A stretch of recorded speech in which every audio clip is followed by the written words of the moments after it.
I'm wearing my Rimmel Stay Matte foundation today for the first time in like a long time. I honestly have no idea how I used to wear this every day. It's so thick and so moussey. Hi! So, if you've seen any of my makeup-y videos before, or any of my skincare videos, whatever, you know that my skin has a tendency to be kind of dry. So today I want to talk about hydrating primers, focusing on two, one by e.l.f. and one by Makeup Forever. So now really, in my opinion, just to like break it down and make it easier, there are two different kinds of dry skin. There's like kind of dry skin, like mine, where it's, you know, it's dry-ish sometimes, and then there's like super dry skin. Now, Makeup Forever has really awesome hydrating primers. There's two. There's the Nourishing Primer, which is for the more constant dryness. You need the extra drink of water in your face. And then there's the Hydrating Primer, which describes itself as a universal formula for normal skin with occasional dryness. This is the one that I have. Now, the full-size version of this retails for $43 Canadian, and it's 1 ounce of product. But if you buy the sample size one, it's half that, and it's $19. So if you did the math really quickly right there, which I doubt you did, but if you buy two of these, it turns out to $38 for the same amount of product that's in the $43 one. So there's my sneaky little tip for you: buy two of these and don't buy one of the big ones and save yourself $5 Canadian. Now, out of the two primers that I'm going to talk about today, I prefer this one because it goes on more of like a cream, almost like a second moisturizer. You know what I mean? And I don't get like flaky dryness. I get more like crackly, dehydrated dryness. And I get it especially around my eyes up here, around the edges of my face. And it makes me look super old and wrinkly because it's so dry.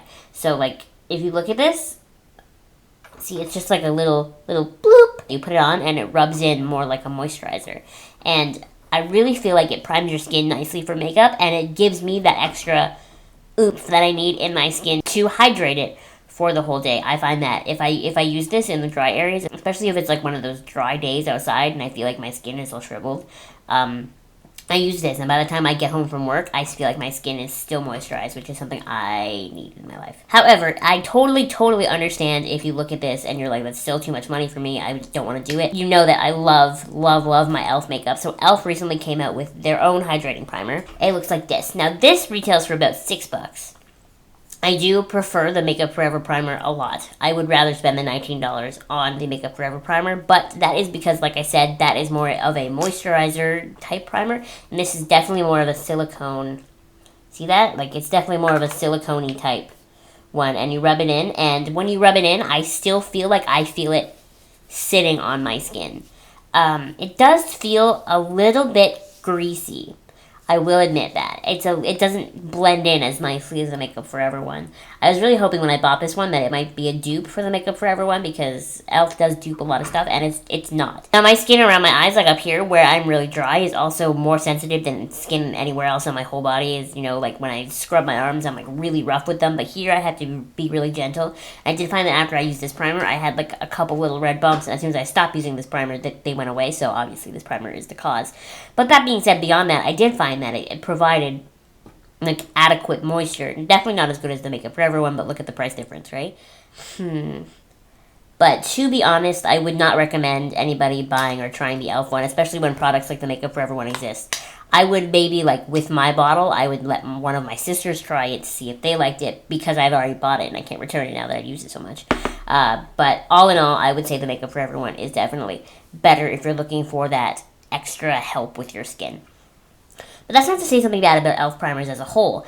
I love some of the e.l.f. primers. The Mineral Face Primer is one of my favorite primers I've ever tried in my life. I like the SPF primer too. It gets weird. The SPF primer, the longer you have it, it gets like kind of grainy and weird. I like knowing that I'm putting extra SPF on my face enough that the little kind of weird consistency of it is okay with me, because now I'm going outside and I'm knowing that I'm protected from the sun. That's almost more important to me than like the consistency on my face. If you were thinking of going more the Makeup Forever route with primers, the little sample size ones, it comes in the mattifying primer, which is for oily skin, the smoothing primer, which is for large pores and fine lines, and then of course this travel size hydrating primer. Now, a lot of other different companies and brands also make primers. I know that a big one is Benefit's Professional. I've since got a better sample than that one that I had in a haul video a while ago. That one was just like a little smoosh on a piece of paper. But now I have like a little squeeze bottle sample. I have to admit, I like it better than I thought I did.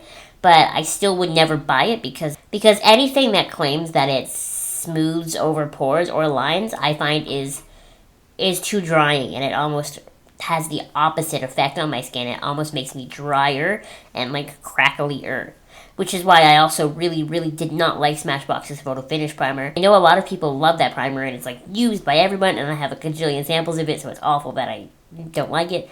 But it was just not for me. It has a tendency, that primer is a little bit more mattifying, and I think that's why my skin hated it so much, but I just didn't. That one just didn't work for me. The only other primer that I tried that I do actually kind of like is Too Faced's Hangover Primer. Now, I do like that one because it has that little bit of radiance in it, which means it's a little bit more moisturizing. I'm not really a fan of shiny skin, but I will take it if it means that my skin is not screaming at me all day because it's so dry. So that one is nice too if you wanted to go out and try that one. As I said in my August favorites video, that I got that one in the Too Faced Most Loved kit, which is a kit that I 100% recommend anybody goes out and gets because it's awesome and all the products in there are fantastic. But overall, my favorite primers of the ones that I've tried, which is, that's a fair amount of primers, is the Makeup Forever Hydrating Primer. The amount that I love this primer has led me to, if anybody ever asks me what kind of primer I would recommend, I would send them to this line of Makeup Forever primers and be like, what's your skin type? Pick one of these because they're the best. The consistency in them is all that like creamy and not so silicone-y. But if you like the silicone, that's cool, and then you can get away with the $6 e.l.f. stuff. But I just don't like it. So yeah, I'm gonna shut up now and stop rambling about primers. Thank you so much for watching this video. If you have any ideas for future videos, please let me know because I would love to do it. I'm thinking about doing a couple little like Halloween-y type videos, so stick around for that. Thank you so much for watching. I will see you in my next video.